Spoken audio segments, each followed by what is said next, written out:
If you ever wrote a book, what would it be about? Nonsense. Yes, I think I'm the same. I think I'm the same. But every time I talk to you, I can't stump the band. It's anything I can talk about. You tend to know something about. I know a little bit about a lot of stupid shit. It's all useful if you got a job like this. Yeah, if you got a job like this. But it's all because of talking to so many people. But unfortunately, I forgot so much of it too. Because it's like my hard drive's just over spilling. It's like a garbage pail that's just garbage is just falling out of it. There's like too much in there. Does Spotify give you time off? Can you take a break? Would you take a break? No, I enjoy it. I know you enjoy it, but all these podcasts that I book, it's all based on my interests. Like I get a list of people that are trying to get on, and I go, "What did that guy write a book about?" Oh, I want to talk to that dude, and it's just entirely based on me wanting to talk to this person. Do they solicit you or no? Or you Spotify has nothing to do with it. No, I'm saying the people on the show. Like, some of them, yes. Yeah, like I called you. Yeah, but some of them I'll call them. Some of them I'll watch a documentary. I'll go, "Hey, can you get this guy?" Oh, that's dope. Yeah, and then reach out and try to get them. Or some of them I'll read their book, or someone else will recommend something to me. It's all different. If you could cast a dinner party, 4 guests, who you invite, and you don't say me. I'll definitely bring Elon. He's one of my favorite people to talk to. I don't know. People I know that know him really do like him a lot. I like him a lot. He's a sweet dude. I gotta say, that night when we were all just sitting around talking, he's one of these guys who seems actually shy. Well, he's I don't know if shy is the word, but he's not. He doesn't need attention. No, which is an anomaly in our walk of life. But he's cool to talk to. Like he's genuinely there. He's not like, even though I'm a moron in comparison to him, when I talk to him, he'll talk to me in a normal way. He'll just communicate. Like I'll go, well, how do they do that? And he'll explain it. And I go, what is interesting about that to you? And then we'll have these weird conversations where he'll explain his thought process about what's intriguing about something, or what made him interested in pursuing something. And he doesn't mind explaining these things. Not at all. That's no, interesting. Not at all. Sometimes you think a person like that would lose patience with your layman intellect. Exactly. And he does not. Does not. He was explaining to me that night we were hanging out how they decide when and where to do a launch from. Ah. I got to tell you, I have a public school education. That was tedious. I was going to write a Saturday Night Live tweet. Oh, we don't explain that shit on the show. Let's get it. That becomes a problem with people that are really smart, is that some of the subjects do get tedious.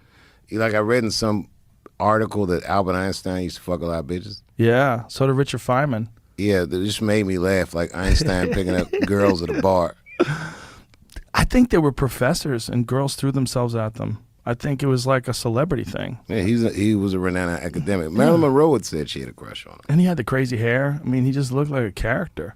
And he had that mind. Yeah. Most of us walk around in a state of complete befuddlement. We feel a certain way, but we don't really know. Right. This guy... He was also of an age where public intellectuals were celebrated like stars. He was celebrated. I mean, if you think about his contribution to modern life, yeah, that's insane. That's a hell of an equation. Not just that, but all of his contributions. Right. I mean, he was just constantly evaluating the very nature of the universe itself, the very nature of matter and life and energy and gravity and all these different forces. Wasn't Oppenheimer one of his students? I don't know. Is that true? I don't know. I'm making shit up now. Oppenheimer. Look, internet people, look that shit up for yourself. I'm guessing. Oppenheimer's quote when they detonated the nuclear bomb is one of my favorite quotes ever. What did he say? He said he quoted the Bhagavad Gita. They detonated the first nuclear weapon, and he quoted the Bhagavad Gita. He said, "I am become death, destroyer of worlds."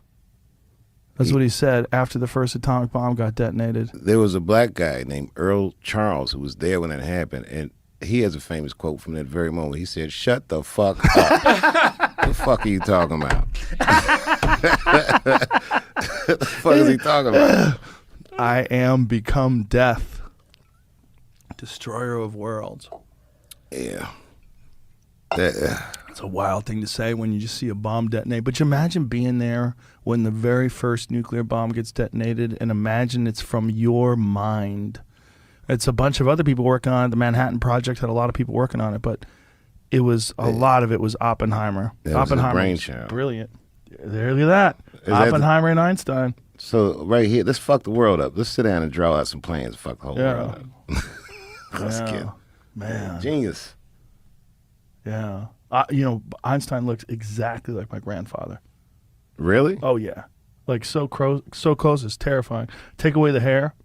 My grandfather didn't have crazy hair like that, but with that mustache and his face, he looks so much like him. Especially in that picture right there. Like he could have been my grandfather's brother. It's startling how kind his face is. Yeah, wow. That makes a mean dude, though. Imagine being a guy who's just that much smarter than everybody else. Yep. And you're trying to explain to people. Will you shut up, bitch? I'm thinking about math.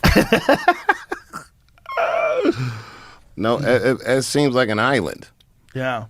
I don't know what that. I can't imagine. Honestly, I can't imagine what that would be like. I do think that.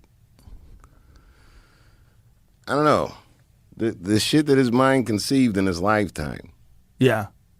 If he were a comedian, he'd have the angles that none of us saw. Yeah. It's that kind of thing. I mean, the thing is, like, Elon Musk is not Einstein in the sense that he's not creating equations that are going to shape the way our universe is thought of and perceived.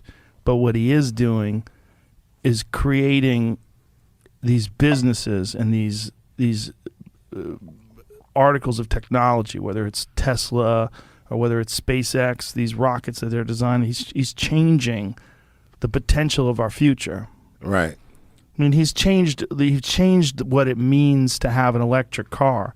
He made an electric car instead of a thing that's practical. He made this dope spaceship that goes 0 to 60 in a little over 2 seconds. Have you been in a Tesla, like a Model S? Yeah. When it accelerates? A lot of people know they drive them.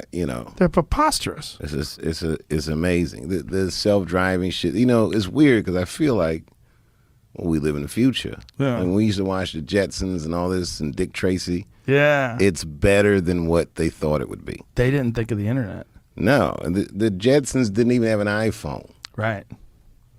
I know. Yeah. Neither did Captain Kirk. He had to go Kirk out. Yeah, man. I got a phone in my pocket. I can watch the news. Yeah. And all this information at my disposal. You can FaceTime people.